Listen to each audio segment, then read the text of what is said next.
চট্টগ্রামের কর্ণফুলী উপজেলা থেকে পর্যটন নগরী কক্সবাজারে ঘুরতে গিয়ে লাশ হয়ে ফিরলেন সোহেল ও রিফাত নামের দুই যুবক। 23 নভেম্বর শনিবার রাতে চকরিয়ার মহাসড়কের হারবাং ইউনিয়নের উত্তর হারবাং ভিলেজার পাড়া উলুমে দিনিয়া মাদ্রাসার সামনে লরির ধাক্কায় মোটরসাইকেল আরোহী দুই বন্ধু নিহত হন।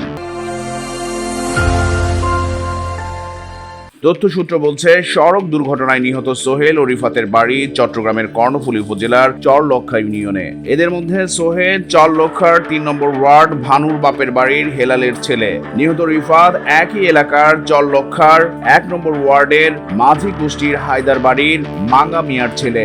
হাইওয়ে থানার ভারপ্রাপ্ত কর্মকর্তা আরিফুল আমিন জানান, দুর্ঘটনাস্থলে পুলিশের একটি টিম মরদেহ উদ্ধার করে।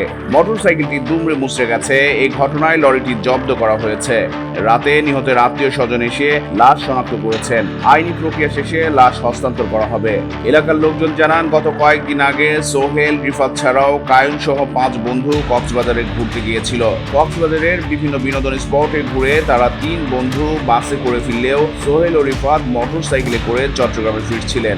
চকরিয়া মহাসড়কে লরির সঙ্গে ধাক্কা লেগে তাদের বহনের মোটরসাইকেল দুমড়ে মুচড়ে যায়। ওই স্পটে এই দুই বন্ধু নিহত হন। চট্টগ্রাম প্রতিদিন নিউজ ডেস্ক।